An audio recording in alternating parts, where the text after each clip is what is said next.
Criminal Justice Commission. Let's start with a roll call, please. Commissioner Shalet? Here. Brown?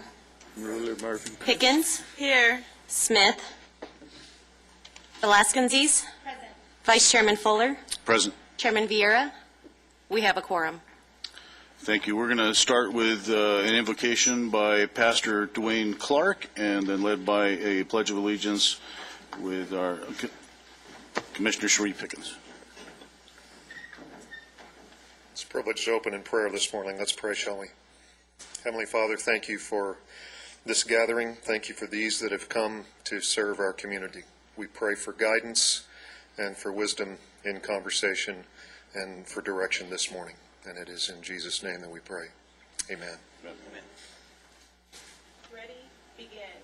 I pledge allegiance to the flag of the United States of America and to the republic for which it stands, one nation, under God, indivisible, with liberty and justice for all. Did the same thing you did. How quickly they forget. At this time, I'd like to entertain a motion to move new business item NB1 to our next month. That item has to deal with discussion and possible action regarding reuse of the Miraloma County Complex. The reason that I would like to move it is that Dr. David Vieira participated in those discussions, and he has input for that discussion. So if someone would like to make that motion. Do I have a second? Second. Okay, call for the vote.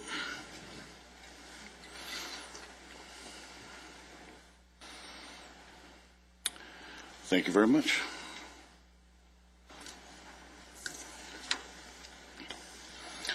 Start with our presentations.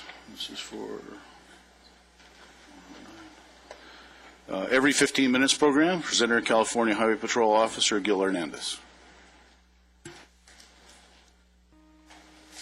Good morning, ladies and gentlemen. Just wanted to take a few minutes to talk about the Every 15-Minute program. The Every 15-Minute program is a anti-DUI program that is geared towards juniors and seniors. The Every 15-Minute program was first started by the Chico Police Department in 1995, and their first event was in 1996. In 2000, the California Highway Patrol took over this program, and since then, there's been over 1,200 programs implemented at the local high schools throughout the state of California. Just in 2010-2011 year, there was 159 programs implemented. This is money that was given to the schools to have this program. The program consists of a 2-day event. First day is actually doing a mock traffic collision with all first responders responding to the scene. This has the Highway Patrol, the sheriffs, local police department, AMR, fire department, the hospitals, some of the local businesses that help us accommodate the retreat for the schools, as well as, sorry about that, the coroner.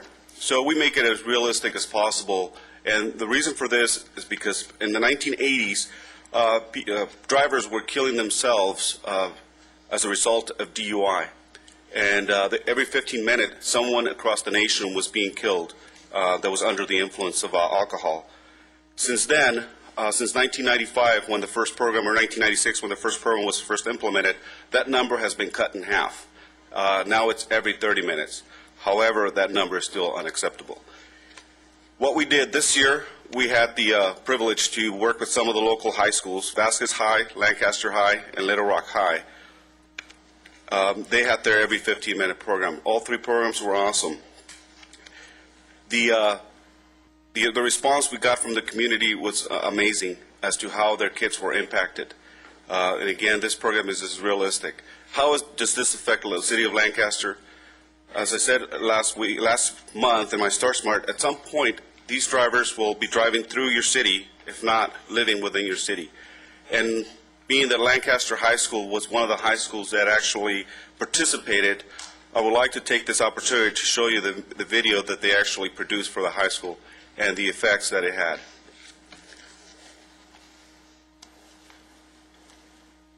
911 emergency, what are you reporting? Oh my God, Please, please.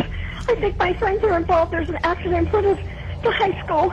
It's horrible. What city is that in, ma'am? Ma'am, it's in Lancaster. It's Lancaster High School. It's On 32nd Street West? Yes, ma'am. Yes, please. I think my friends are involved. There's 2 cars, and I think one of them's dead, and one of them, I saw my son, I think one went through the windshield. Okay, do you have the call? We have fire paramedics on the way. Thank you.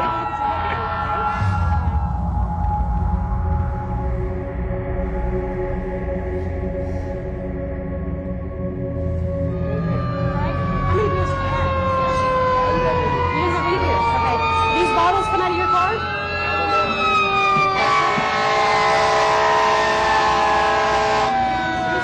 So you can pick us up if you want. This time you're going to raise it up on the ground. This time.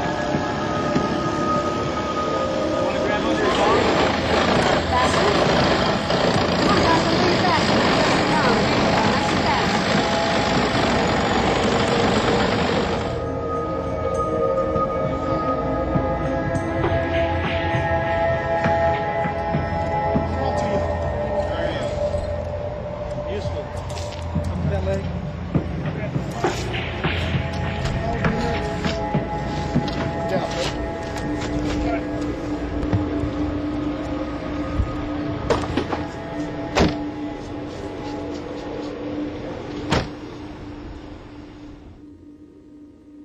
When the cars hit, there's alcohol bottles all over the road. They went flying, so I think somebody had been drinking. You need to get somebody out here right away.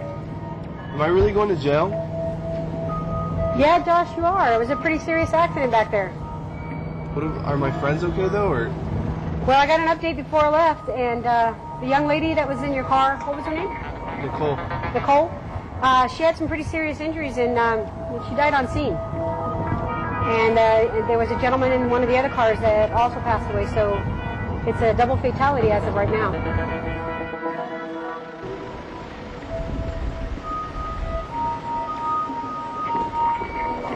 All right, so you're still here? This one?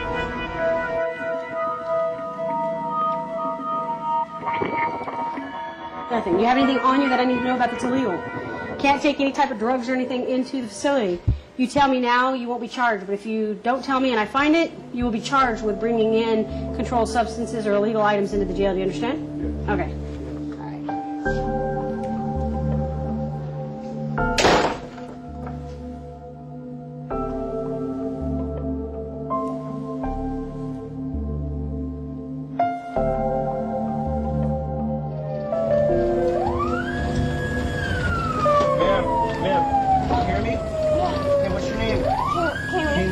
Okay. Hey, you've been hit by a drunk driver, okay? We're gonna take you over to the hospital, okay? Do you remember what happened? No. No?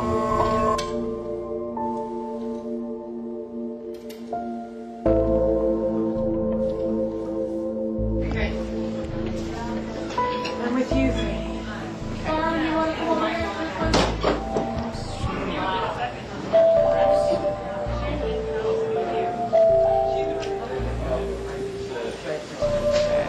Wearing a seatbelt? She was not wearing a seatbelt. Okay, we have a doctor. So this is Dr. We are giving her a lot of blood. We're doing chest compressions to help her pump her heart. But it's already been about 20 minutes now. And it seems like we should everything be kicked over at this point. What are you saying? That she might not make it.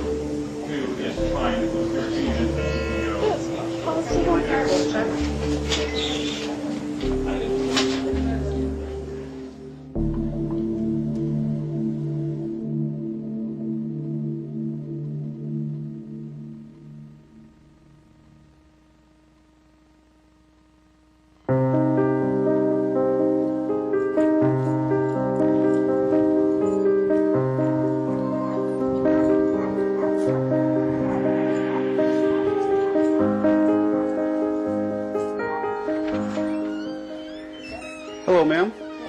Are you Giovanni Murray's relative? Are you his mother? What's your name? Yesenia. Can you confirm Giovanni's birthday for me? 1995. Okay. I have some news to tell you. Are you here by yourself? Do you mind if I come in and we sit down? Okay. Giovanni was involved in a crash in front of Lancaster High School this morning. Unfortunately, he did not survive. He succumbed to his injuries there at the scene. It's not possible. I just spoke to him this morning. Yeah, I'm sorry. The information, that's why I asked you, for his birthday, so that the information is correct. I'm looking for the parents of Joseph Malden. That's me. That's you? Mother. You're his mother? What's your name? Talitha Malden. Ms. Malden, Joseph was involved in a very bad accident in front of Lancaster High School. At this time, he's been transported to Antelope Valley Hospital.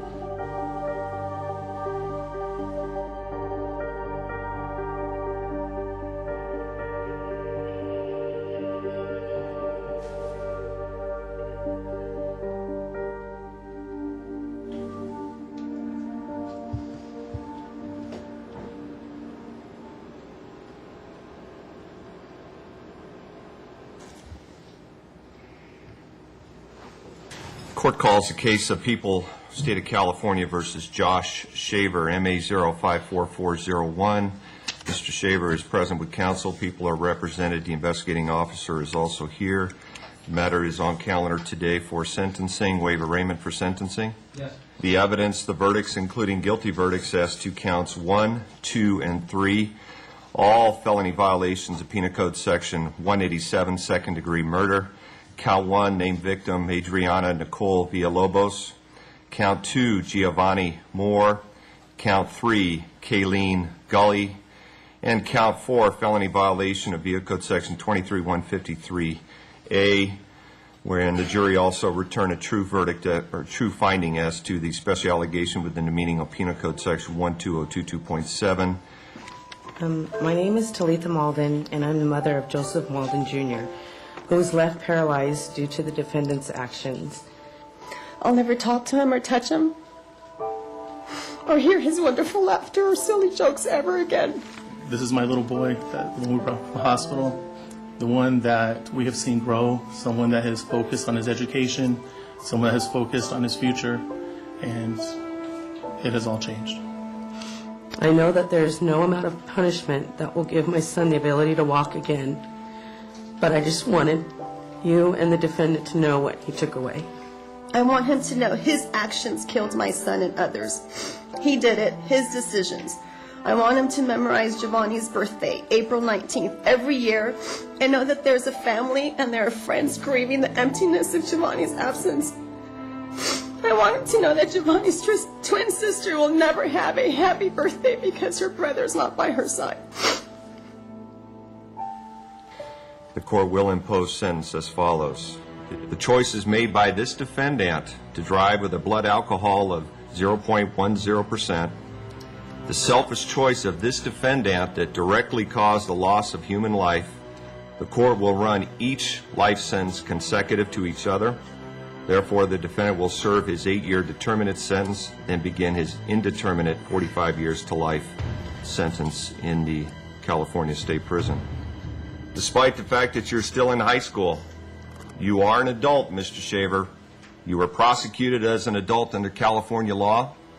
You've been convicted as an adult under California law, and now you've been sentenced as an adult under California law. Please remand this defendant to the custody of the Sheriff's Department for delivery to the Department of Corrections.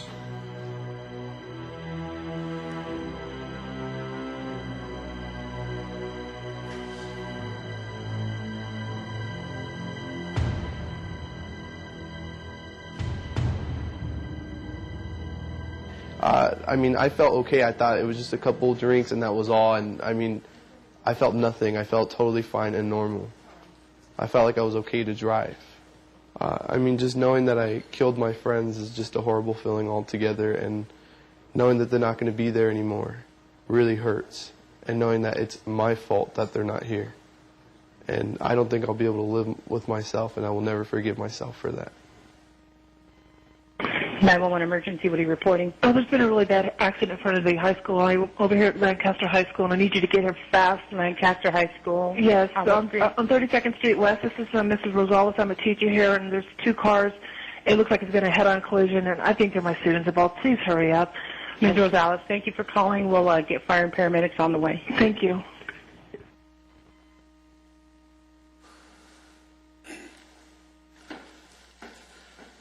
As you saw in the video, there was nothing pretty much that was left or that was unrealistic.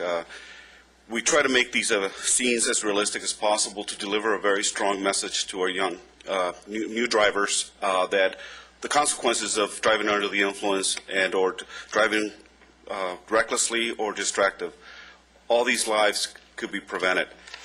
Again, how does that affect your city is that these new drivers are driving within your city, and with your support and you can help us deliver the message through the local high schools. This program is geared towards juniors and seniors.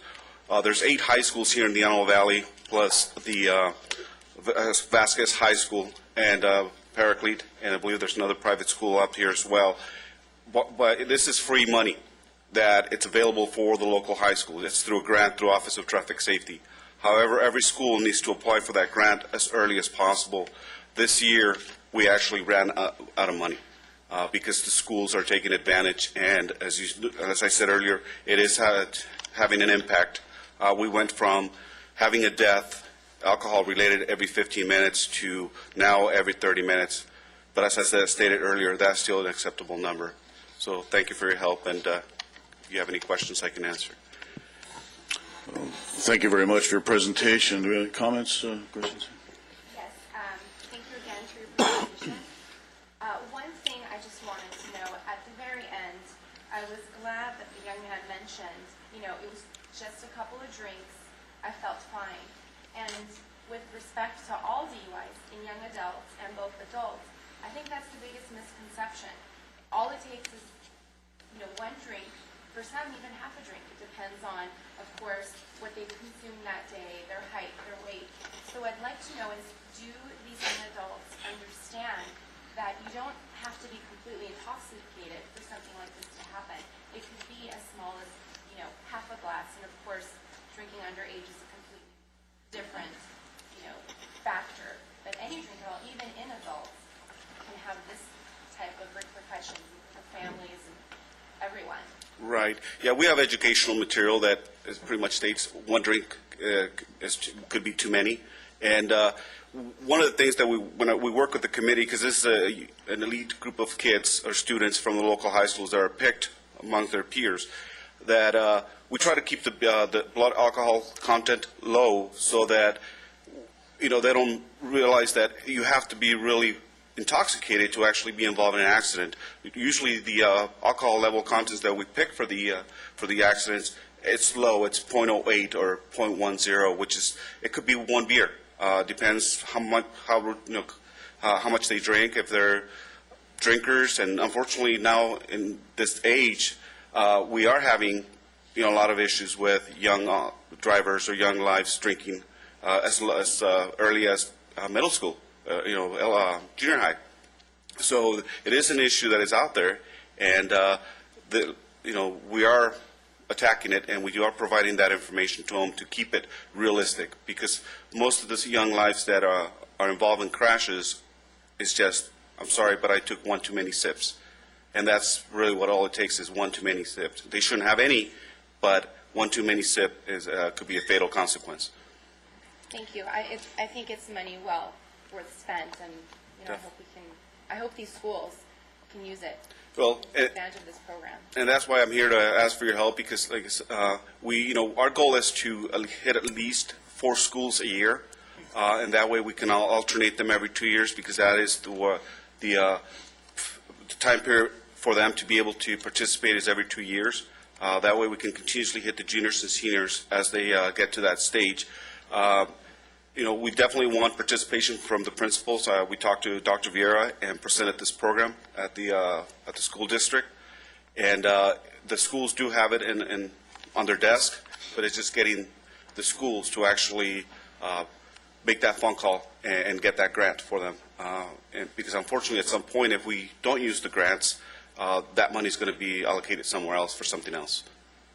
I just want to say congratulations on going to every 30 minutes now. Obviously, I know there's a long road ahead, but lives have obviously been saved by the program. So, yeah, just congratulations on that. Well, thank you. You're welcome. I'd like to also make a comment. Very powerful. Thank you for bringing that. We also have, where I work at Challenge Memorial Youth Center, we have a high school, Christopher McAuliffe High School, and I would like to get a copy just to present out there. Sure, I'll get you a copy. Thank you. I really, sorry. I just wanted to say I appreciate very much the film. I thought it was very well done and very accurate, and I appreciate the work that you do on this. As you and I know, this scene takes place way too often in the emergency room. It was actually very well depicted, and it'd be nice if we saw a lot less of this. So thank you for what you're doing. Definitely, thank you, and thank you for for AV Hospital working with us on that. Because it's a cumulative effort. We can't do it without, if we're missing one aspect of it. And I did forget to mention Judge Estes in the Superior Court. So I want him to know that he plays an instrumental part in this whole program, because there's kids when they leave for the courthouse that they don't believe they're free. In their mind, they committed that crime, and they're being walked to the cell. And all three young students that we talked to this year that were the DUI suspect felt that way, and they assured us that they will not touch another drink. So if anything, we have 3 lives there that we touched, plus all the ASB committees for the schools. So it is making an impact, and we just want to continue it so that we have less tragedies, less events. It's what we call, that's the type of business that we don't want. Any other business will kill to have your business, but we don't want that business. Thank you. Just curious, you talk about the grants. Would the college be able to use this grant, or could this program be provided at the college? I would have to follow up. Right now, I believe that grant is just geared towards the high school, the juniors and seniors of the high school. I think the issue that we've run in the past with if we've ever tapped into that, is that with the high schools, the juniors and seniors are committed. They don't have a choice to not be there. Yeah. So we're kind of forcing them to be there and watching this program. What they take from it, it's really up to them. But when we get to the college level, it's voluntary. They have the choice to either be there, watch the scene, or not be there. Depends on which groups. True. Who's in charge. True. But I'll follow up a call, because I know you and I had discussed it last year. But I'll follow up and make some phone calls and see if we can do something at the college level. Thank you. You're welcome. Well, thank you, Officer Hernandez, for taking the time to come in today and update us on this wonderful program. It's obviously very impactful when you have every commissioner making a comment. That's unusual as well. But from every 15 minutes to 30 minutes, that's something to celebrate. But with the consequences of the rest of that statistic, unfortunately, we're not in a position to celebrate yet. So correct. We welcome the continued effort. Thank you for joining us today. We appreciate it. Thank you for allowing me to present. Mr. Vice Chair? Yes. We have a comment. Thank you. One more note for you, what I would call our secret weapon. I've called our officer that. Officer Thomas lost her son about 18 months ago out of state. He was a passenger in a DUI collision. The driver survived. They were able to pull the driver out. The other 3, sadly enough, tragically burned in the car. Officer Thomas attends the second day presentation to the assembly, and she actually has a PowerPoint program, very involved. And she saves that note to the students that it's her son. She covers the whole crash and why it's important, because her son actually grew up here, went to Desert Christian. Desert Christian, thank you. Yes. And then toward the end, she said the reason it is important to me, because then she brings his picture up, because this is my son. And you could hear gasps throughout the assembly. And it's very impacting. And just to let you know, also, I've been to a couple of these too, assembly as well. And there's sobs, people are emoting, and the reason I point that out is to assure you that this is driving the message home. Kids are taking this very seriously. So one of the students who volunteered to be the DUI driver, she even asked, she ask the public defender? She asked the judge if this was really a mock trial. If she was going to be able to go home after it was over. And actually this was Vasquez, and actually during the assembly to the students, she broke down and told everybody, she goes, I felt like a horrible person, I felt like I did it, and she told her fellow students, I don't ever want to have you guys to deal with what I had to deal with, even though I was going home. So it's very moving. And I would urge you, if you can attend the assemblies, Officer Hernandez can keep you in communication down the road, whether it be Lancaster High or the high school. If you want to attend the assembly, watch the video from the previous day, recordings, and then just also experience the impact with the statements that some students read, their little obituaries and farewells. That's very moving. So you're welcome to attend, of course, through the principals or through us. Vice Mayor Chris, did you have a comment? Yes, wonderful presentation. I'd like to invite the Vice Chair and Officer Hernandez, if possible, to the May 14th City Council meeting to do the same presentation. Yes. Thank you. Brett, could you add that to the... Thank you.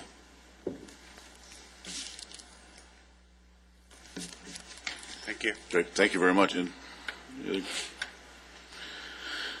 okay, at this time we're scheduled for an update on AB 109 with the presenter of Eric Ufandu. Unfortunately, I was just been informed that he's been delayed. He's not going to be able to make it to this meeting, so with the consent of the commissioners, I don't think we need a motion. Would like to move that to our next meeting. Everyone all right? Yeah, I don't think we don't need to vote on that, right? So we're okay with that? All right, so that's what we'd like to do then. We're going to move that item to next month. Okay. Public business from the floor on agendized items. Citizens who would like to address the Criminal Justice Commission any agendized item may do so when the item is being considered by the Commission.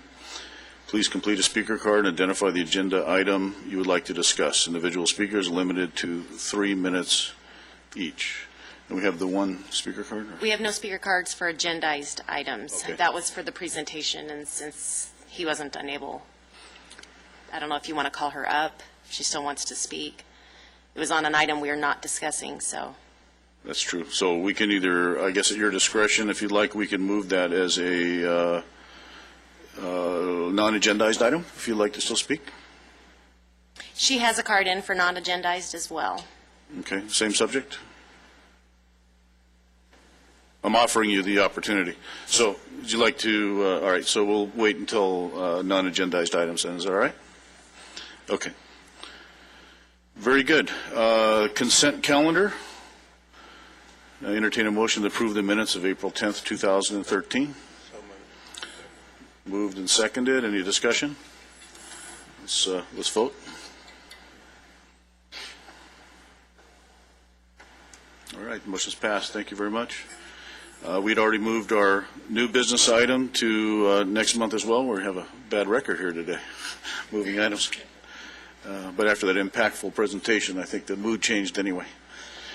So let's move to Commission staff presentations, updates, and reports, starting with monthly crime statistics with Jim Cobalt, Senior Criminal Justice Analyst.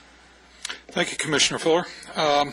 This month's measurement period goes from March 31st, 2013 to April 27th, 2013. Excuse me. For violent crime, our range is a low of 15, which occurred in week 15, and a high of 24, which occurred in week 26. For property crimes, our range was a low of 48 and a high of 75. And for total Part 1 crimes, our low was 63 in week 15 and a high of 92 in week 14. For violent crime arrests, we had a low of 12 in week 16. We had a high of 23 in week 17. For property crime arrests, we had a low of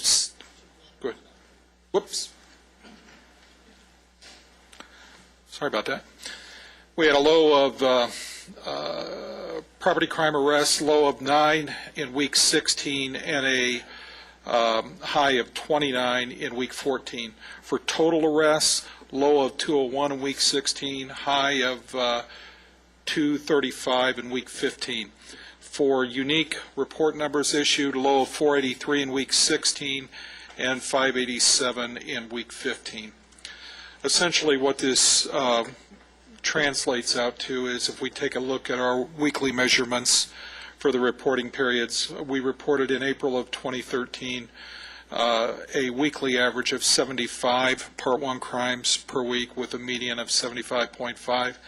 We edge up just a little bit in the month of May for 77.5 for our average, and also 77.5 for our median. Take a look at our most active reporting districts for the city. 1126 has 47 Part 1 crimes, 1135 has 36, 1135 has 34, 1127 has 29, and 1133 has 28. To show you how that lays out across the city, so 1126 bounded by J on the north, Avenue M on the south, excuse me, 10th Street West on the east, and 20th Street West on the west. This, again, you can take a look at the density there. You can see a lot of our activity is around the shopping area down there on the east side of the freeway, and on the west side of the freeway, it kind of trails down from this area just north of Avenue K down to the apartments south of Avenue K.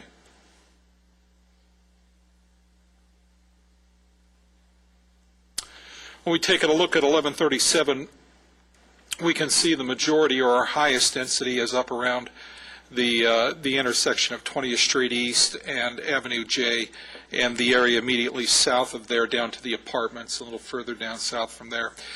The interesting thing about 1137, you can see on there is some aggravated assaults that are kind of popping up just a little bit, and that's one of our areas of concern.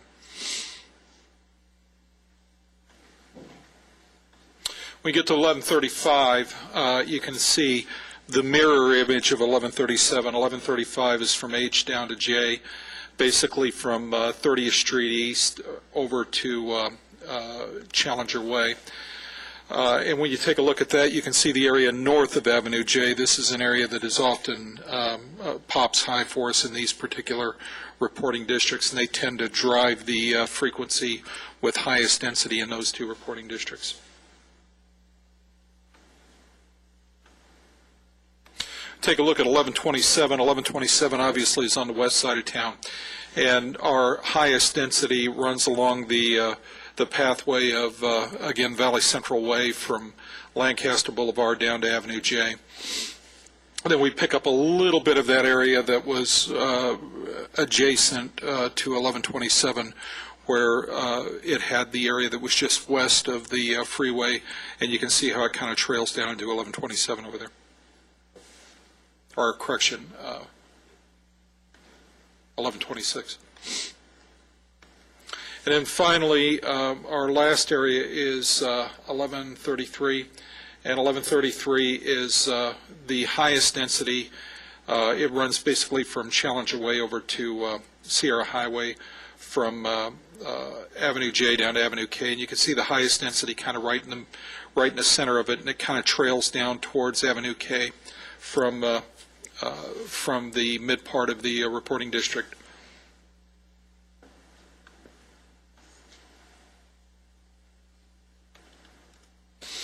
We take a look at residential burglary during this reporting period. 1133 and 1137 had the highest frequency with 9. 1131 and 32 had 6, and 1121 and 1135 had 5. For larcenies involving vehicles, we had 1126 with 11. 1127 and 1137 with 6, and 1133 and 1135 with 5. When we take a look at our 52-week look back to see how we're doing, whether things are trending up or down, there are 3 categories that are trending up this particular reporting period. One is homicide, and of course that's because of the events that we had back in week 5. You can see during that particular reporting period, we had 2, but since then, we are dropping back down again. We had 1 in week 9 and 1 in week 13. So once this peak of 2 moves past the halfway point, then we'll see a downward trend there. As far as rape goes, again, rape is a really low frequency crime for us. The range that you're seeing up here with these lines going up and down is from 0 to 3 per week. And what we're seeing in the last, from about week 5 of this year over to about week 16, We had a few weeks in there where we had 2 reported rapes, and that's what's making that appear like it's going up right now. Again, it's a really low frequency crime for us. Our baseline for that per week is 1.06.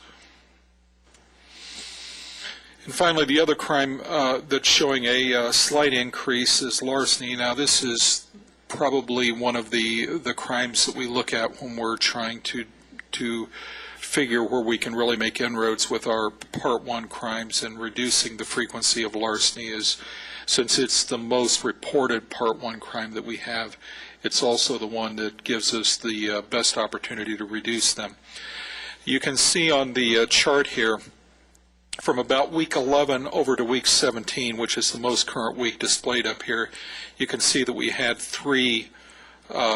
basically 3 weeks where we were above the baseline, and right now that's what's driving it. The other thing is that we don't have any weeks in this most recent time frame where we had a really low week of larcenies. It's those low weeks of larcenies that balance out the high weeks of larcenies. In other words, think of it this way. Couple of folks get started in their life of crime, and they go out and commit a couple of or several larcenies. Sheriff's Department arrests them. Then we get we get a week or 2 of low counts as a result of some significant arrests they made. What we can see right now is folks are a little bit active, and that's what's causing this. Where we start looking at the crimes where crime is going down right now, you can see some really good work there in robbery.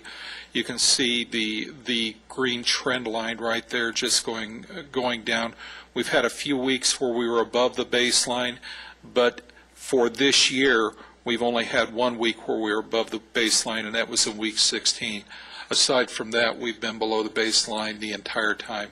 And our average or baseline for robberies per week is 5.95. For assault, notice one of the things I pointed out over in 1137 was that frequency of assaults over there. If you take a look at the last few weeks in assaults, you can kind of see where we're at here.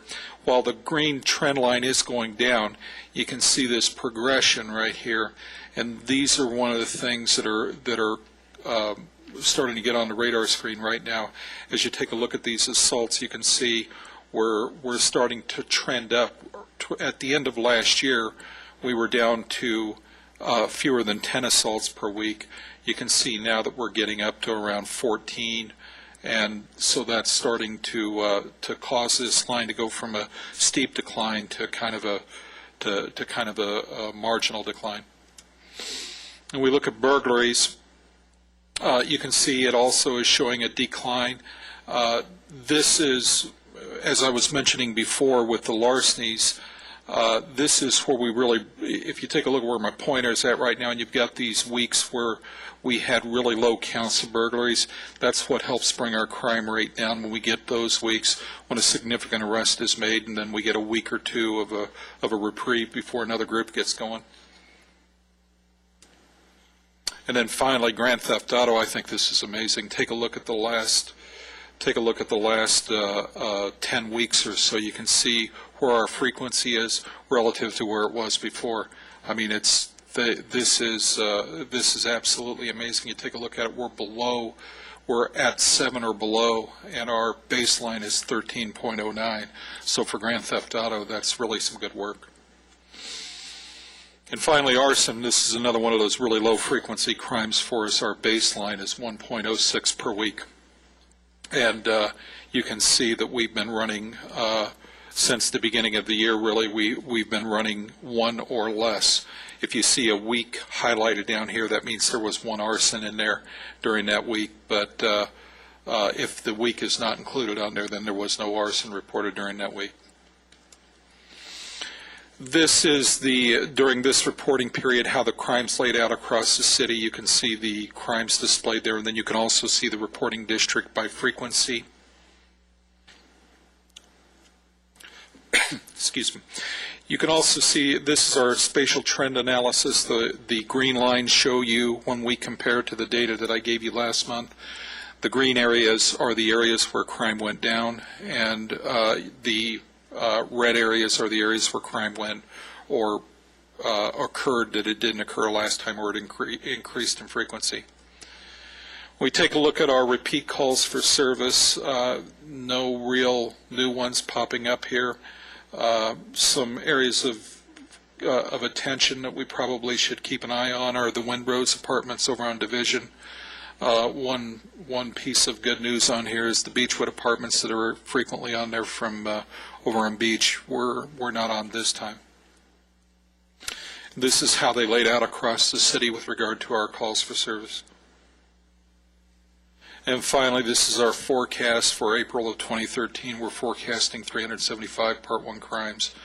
And this shows where the density is by reporting district.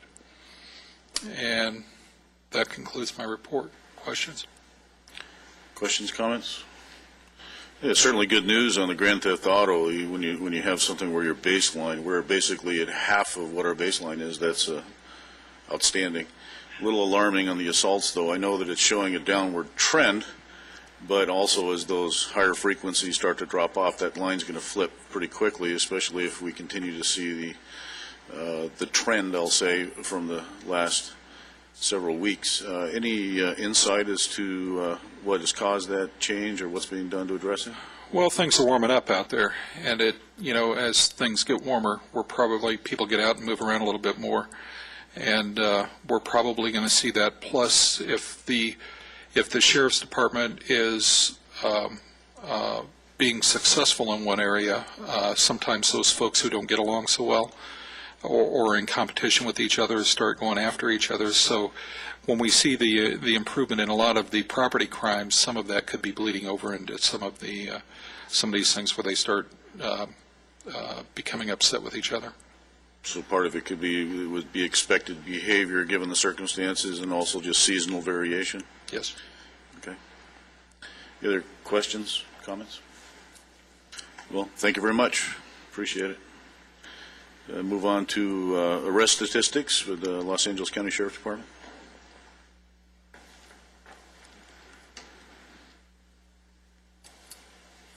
Good morning, Commission. I'm Deputy Miguel Reese from Lancaster Station. Also, ladies and gentlemen, good morning. The statistics we have for the month of April for our top core team, the activity of our top core team for Part 1 crimes show 14 arrests, and for Part 2 is 58, plus additional parolees that were violated of 5, and for a total of 76.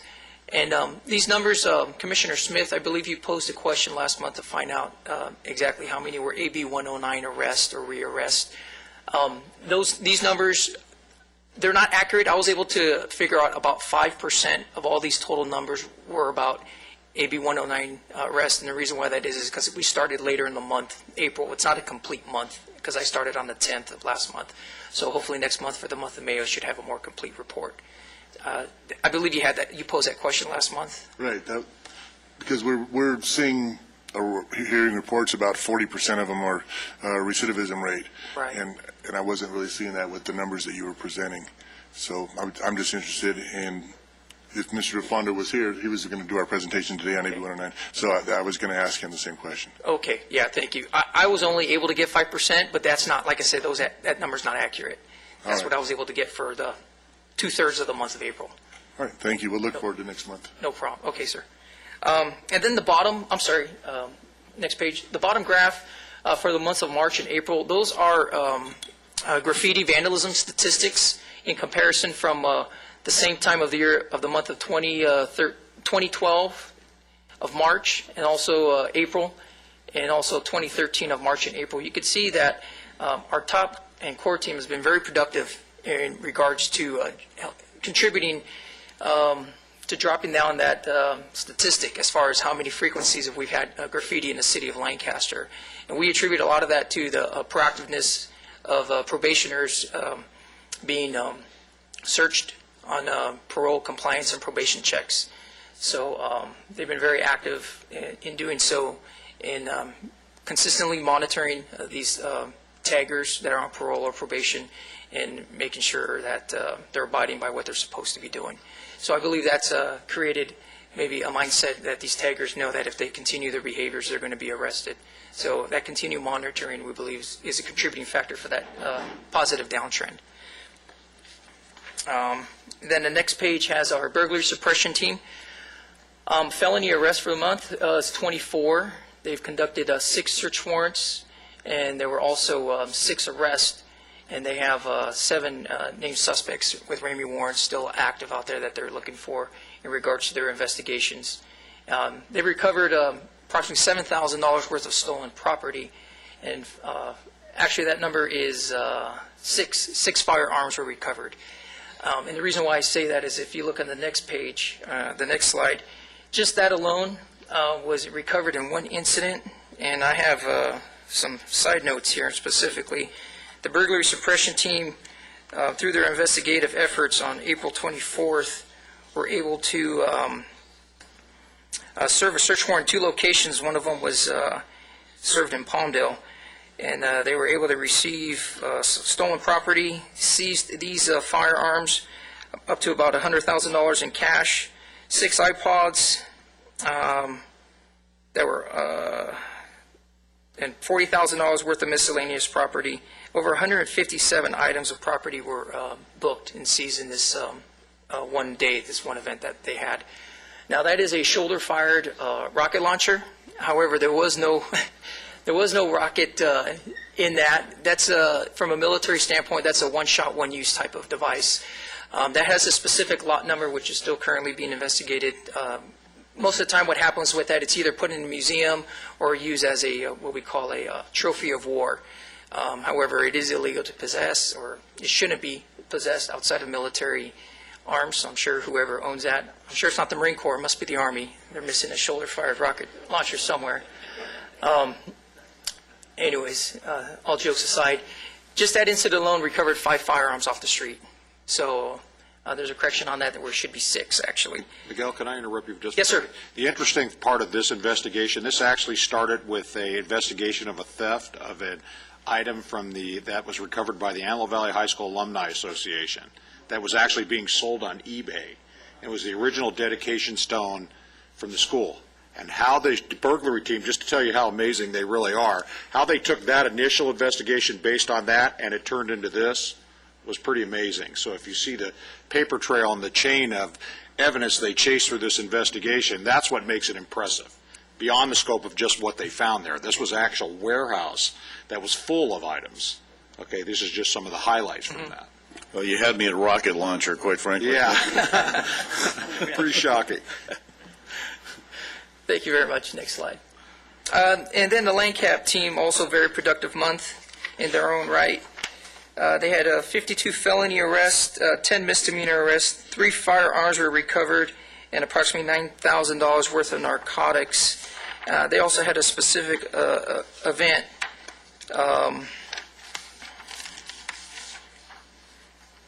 where just off of a basic traffic stop, 2 deputies on April 3rd, they pulled over a vehicle, smelled marijuana in the vehicle.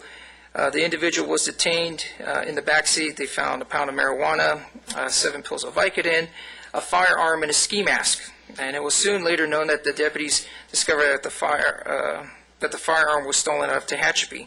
So the suspect was arrested for carrying a loaded firearm and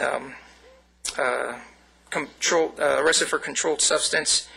So, and there's further investigation that that suspect may also be involved in a murder. So a lot of our specialized units are just amazing. They do amazing work. Just off sometimes what we consider as simple, what the term routine, there's never such a thing as a routine traffic stop, but they do very good investigative work, and we're very proud of, just a small example of many, many other examples of not just the LANCAP team, but all the other specialized units have done. But that's just a perfect example of how we proactively go through investigation and go further than what commonly is on the surface. Next slide, please. And then our narcotics team. These arrests are comparison between our crew and our patrol units. Obviously, there's a lot more patrol units than we have members on our narcotics team.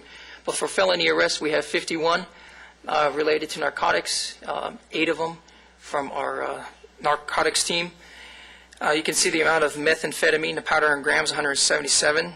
And our crew obviously had a very good month and beat the whole patrol team with 313.91 grams. Marijuana, 181 grams by our patrol team, and 8.35 grams. Firearms, just from our narcotics team, 2 weapons were taken off the streets, as well as 7 search warrants were served. And then one other slide, which I don't have, was our robbery suppression team. Our Detective Donnell, was our station deputy of the year, and just rightfully so. He's a very hard-working deputy.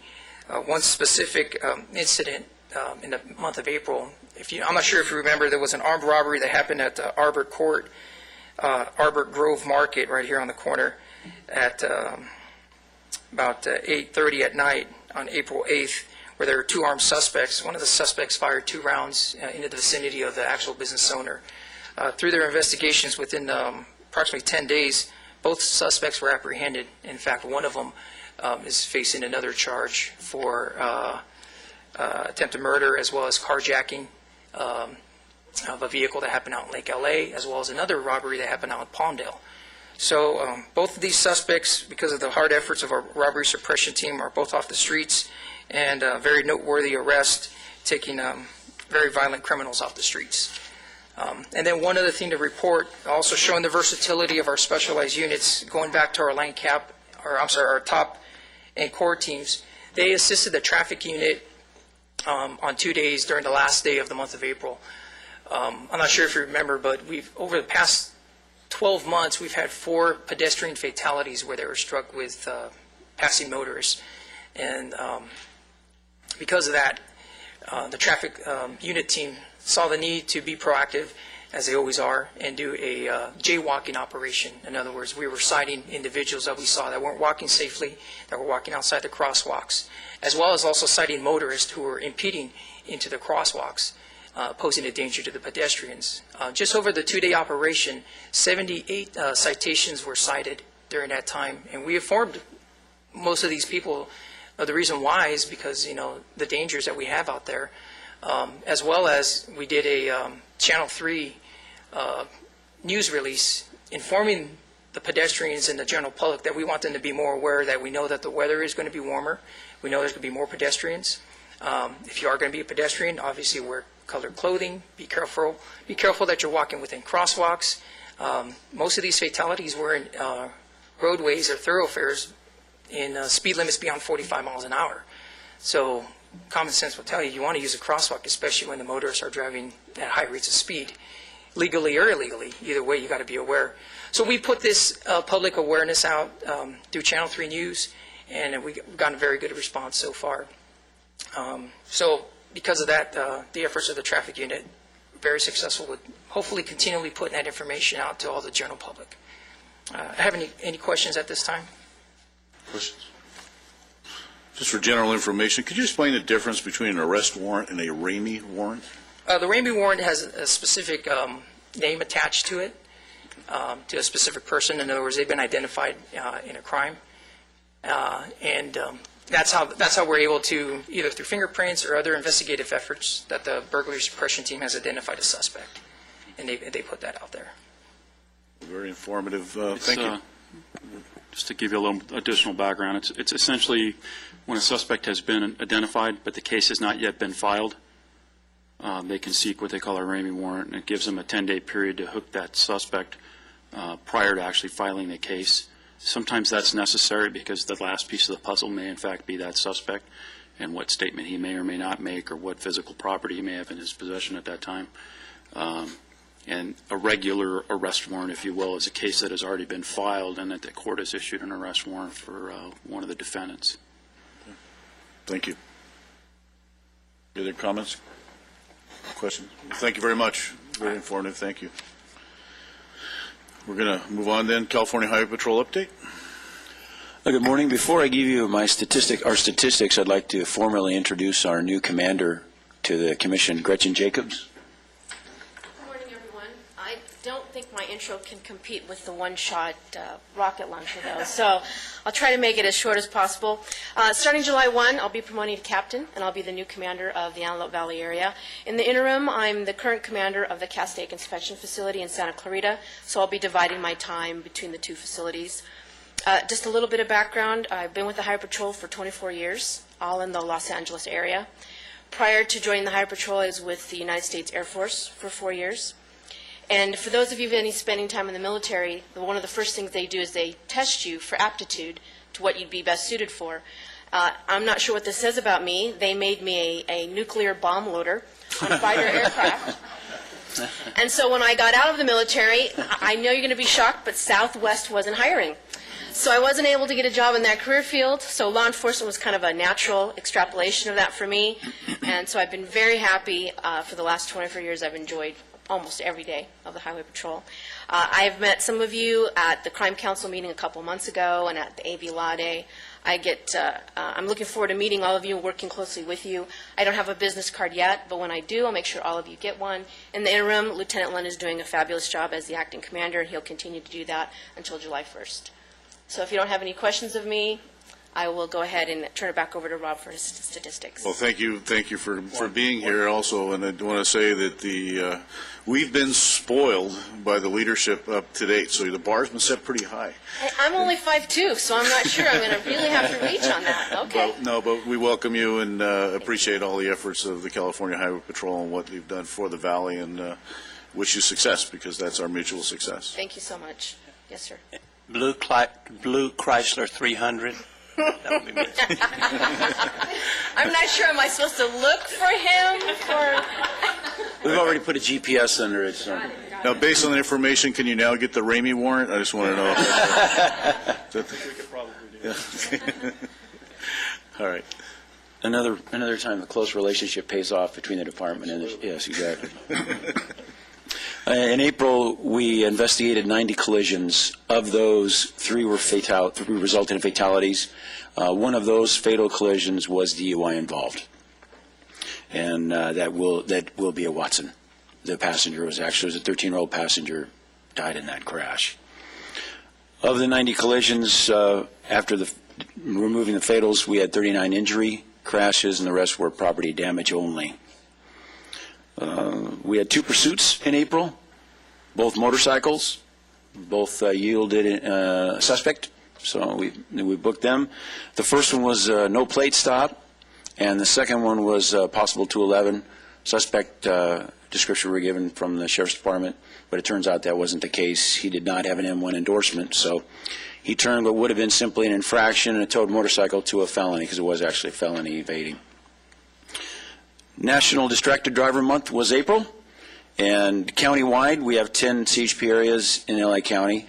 Countywide we made over 10,000 enforcement contacts and issued over 9,000 citations for distracted driving. Now that's going to be cell, text, and prima facie at 22-350 if somebody's distracted with some other means and the officer determines that he or she is driving unsafely, with safe speed established would, let's say, be 0 because they're so distracted.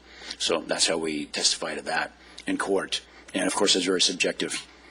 In Antelope Valley, we made 178 enforcement stops and issued 150 citations, 28 verbals. Our highest area was Santa Fe Springs with just a little over 3,000 enforcement contacts. Of course, it's proportionate based on the concentration of motorists. Some areas, the officer can sit there and look at the stop traffic and just flag people over, and it's a little more challenging out here. To get those violations, observe those. Usually it's one of those, a person's driving along, they'll see us and handle will open up a little bit, cell phone drops before our officer is able to actually identify it as a cell phone or texting device. And I believe DUI arrests, we made 53 felony or misdemeanor DUI arrests and then 3 felony DUI arrests. So 56, that compares to March stats of 49. So those are up a little bit. I do not have our citation stats for you. Those come from Sacramento, and they were not ready as of this morning. So next time I hope they have them for you. I just had one question. I don't know what the other was, but you don't have the statistics, but what do you think are the percentage of the other versus the cell phone or the texting? Well, I can others. give you Antelope Valley. Well, I don't think I brought that. I didn't bring the countywide sheet with me, but Antelope Valley, I believe we had 22,350 of the 178 stops. Gil, do you remember by chance?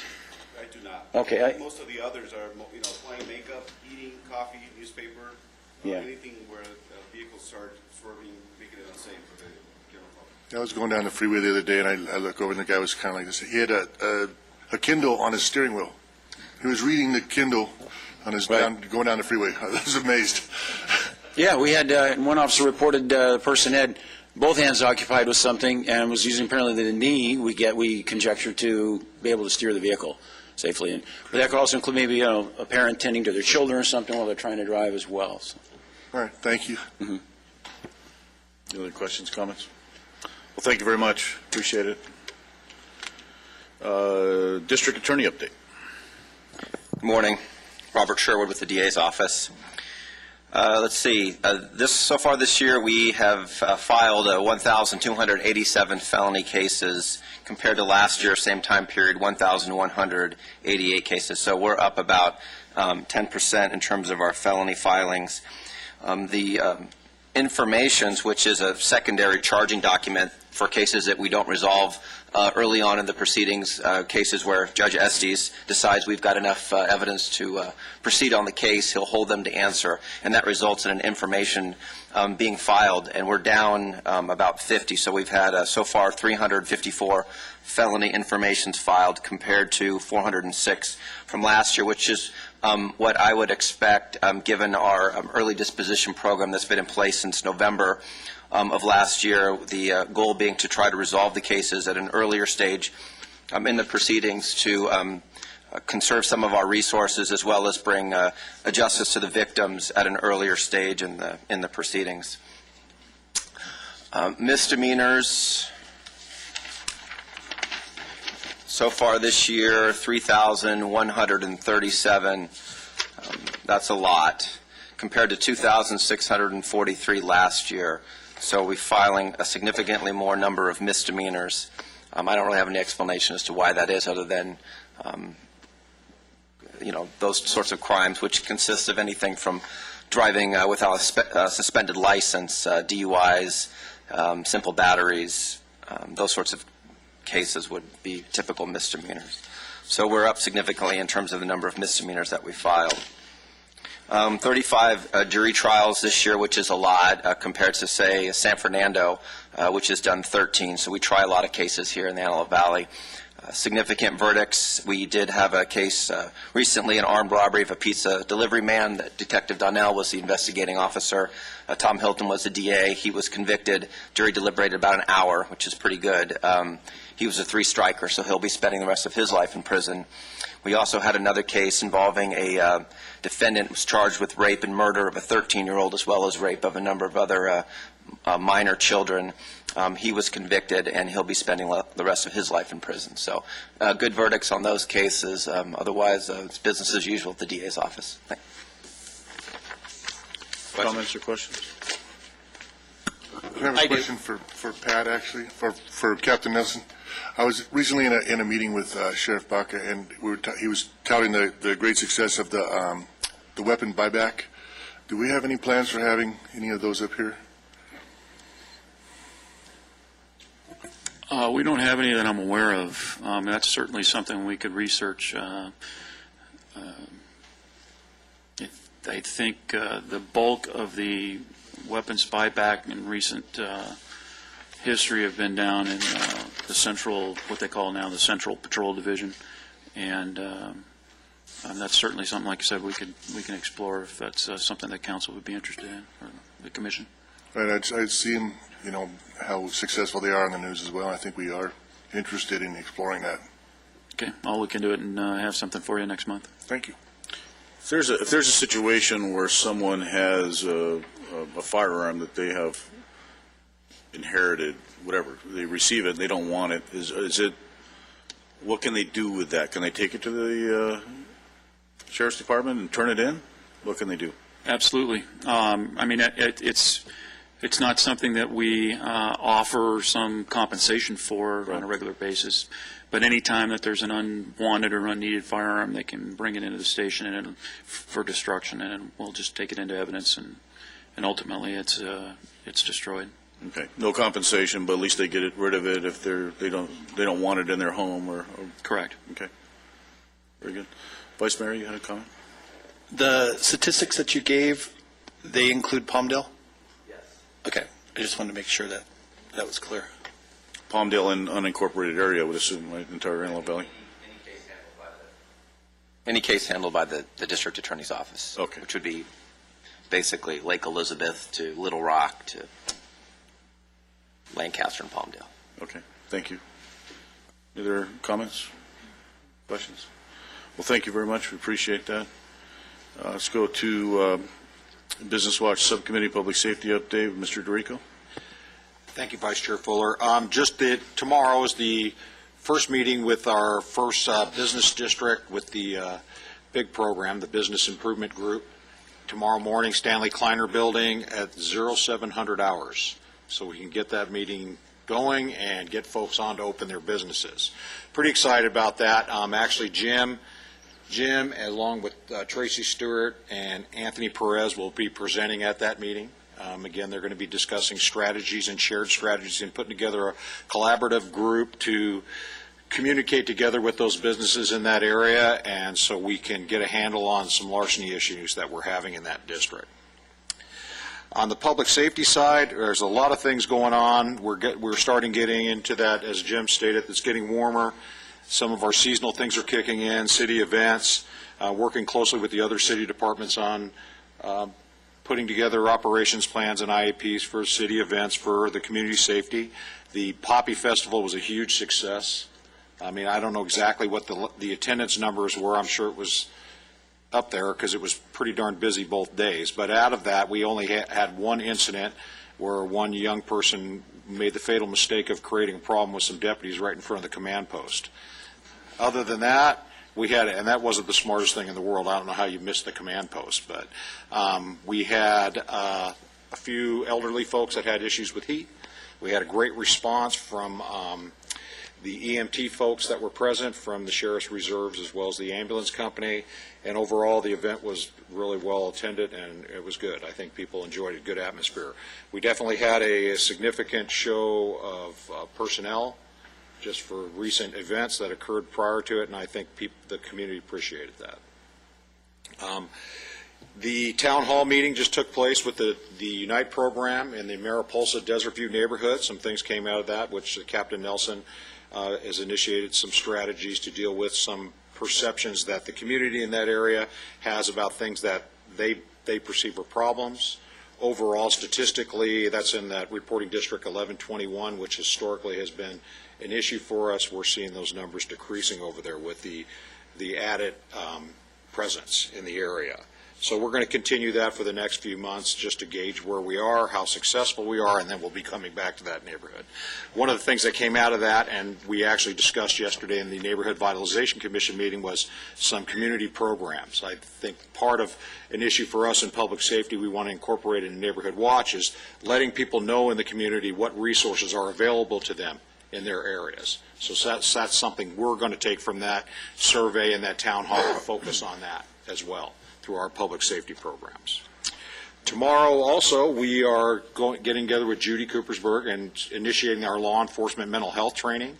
We, as of between city personnel and law enforcement personnel, have 34 people signed up tomorrow for tomorrow's training. That's going to be ongoing.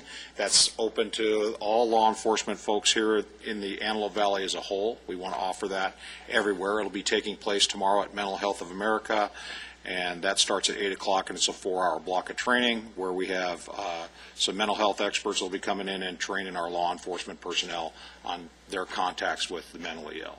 So we're excited to get that going. There was a lot of work done to put that together and trying to collaborate with Training Bureau and getting everyone's schedules aligned. But now we have a process that's moving forward, so hopefully over the next several months we can get as many people that would like to attend that in the law enforcement community into that training. Really happy to hear that. Judy Cooperberg was here, gave a presentation in March, if I'm not mistaken, so it's been just a really short couple of months. Time goes much quicker than you think sometimes. And to see that type of response, and then by this time, really a short period of time, to have 34 people signed up, I applaud the effort. That's wonderful to hear, and that more people are going to get mental health training in their law enforcement is, I think, good for everyone. Yeah, I agree. I think it's something that has come to light. And again, I think that, as was discussed in their presentation, a lot of these folks, their first contacts with law enforcement because of some type of erratic perceived behavior. So it's definitely going to be a valuable tool, and it's just something I think will grow from that point in our area. The last thing is I just, our LEAPS program has been expanding the uses, very creative by the Sheriff's Department on how they're utilizing that system. Again, it's important for the community to know that that system is covering our community 10 hours a day, 7 days a week. We're moving that schedule around as it relates to types of crimes that are occurring. We're incorporating that into some of our strategies. Recently, we have a pending case, actually, where our captain is actually part of an arrest that took place. So just to let you know, our captain's very active and out there working in the field as well, and that's a pending case, so I can't go into the details of it, but it was actually captured on film. So maybe at some point we can critique his management of that incident. But just a joke aside. But I just want to bring the point that Pat is a working captain, okay? And I think that's something, his leadership has been significant here. I think the supervision, our station, we're going the right direction with things. Not that we've had a problem in the past, but it's more enhanced with him here. Our collaboration between all of us, I think, is really kind of trend-setting as far as the department's concerned overall, and how contract cities relate with the Sheriff's Department. And I think our city's kind of leading the charge there on setting that example. So that's it. It's good to hear the Business Improvement Group is moving along as well. You said the BIG. I thought you said the PIG program at first. I thought that we changed the name.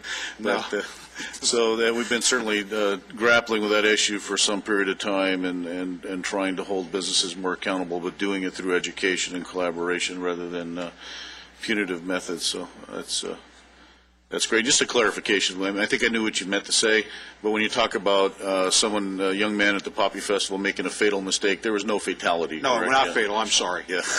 It was a extreme dumb lack mistake. of judgment on his Right. part. If you're going to pick the worst place to create a problem, that's probably, it worked out good for Right.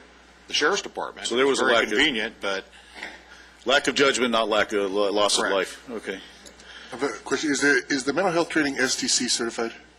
That's a good question. Kent actually was handling that part of what their certification was with Judy. I don't know, but I can certainly get back to you on that and let you know. Okay, I think it would be more appealing to our staffs if they knew they were getting the credit for it.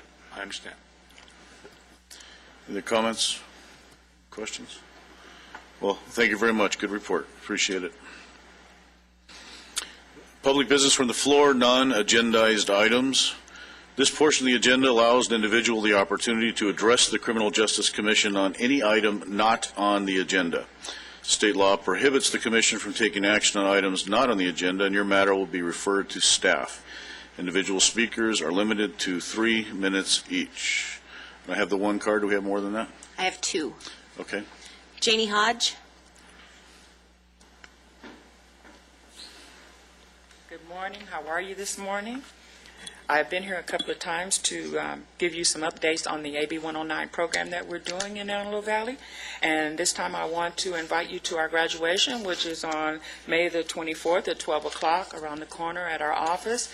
I'm excited about this one because we've been doing this since April, and we were getting 1, 2, 5. We have 25 gentlemen and ladies that will be completing their program, which has been quite a challenge for them because they have the ability to think that I cannot do things. So with a lot of effort and a lot of work, we have 24 actual graduates that have gone through with resumes, have done mock interviews, which we had some of the professors from Antelope Valley come.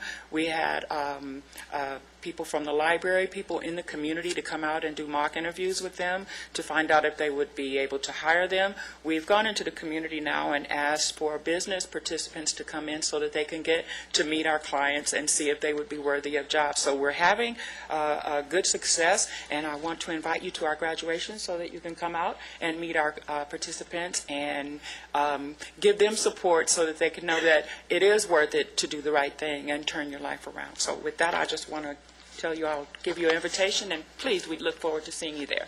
Thank you.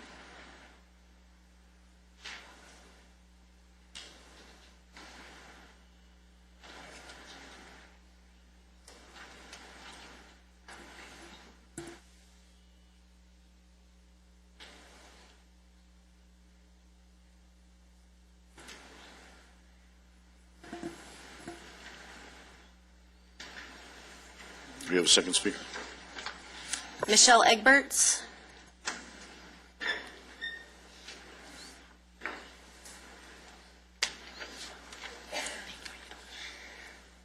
First and foremost, I want to thank Steve Franklin, our local DA that has gone overseas to, I believe it's, where's he going to?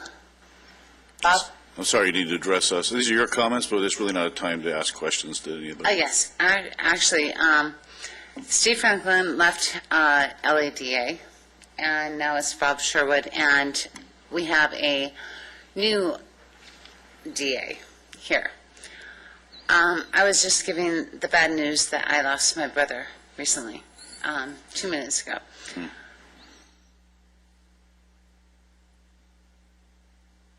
We have a very, very big problem here. It's called reentry. I know the problematic with Rex Paris, and I know this commission. It's unfortunate that we have to go this route, that I had to choose to sue the city of Lancaster for the registrants, but I chose to. There's many lawsuits that can go down this road, and I would hope that this commission will choose to discuss this with me before it costs the city money.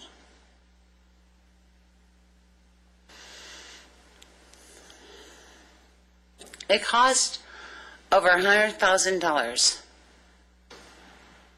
for the registered sex offender ordinance recently. And I don't want to cost the city any more money. It's all about reentry. I've been here since 2009 on reentry. Either you can choose to talk with me, or I can sue you and cost you money. I choose not to cost the city money.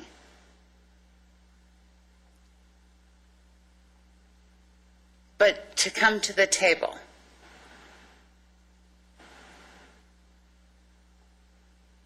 It's your choice.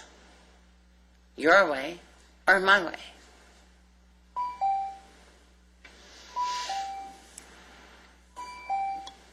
Any questions? No, thank you. Do we have any other speaker cards? No more speaker cards. Thank you. Commissioner Mr. comments? Vice Chair? Yes, sir. Just to let everyone know that the City of Lancaster did settle the lawsuit. It is confidential, but it was nowhere around $100,000. It was a fraction of that amount. Small fraction. And it's certainly Make it outside very the clear. purview of this commission, Yes. so, yes. Thank you for that clarification. Commissioner comments? No. You say yes? No? With that then, we stand adjourned until our next regular meeting on Wednesday, June 12, 2013 at 10 a.m.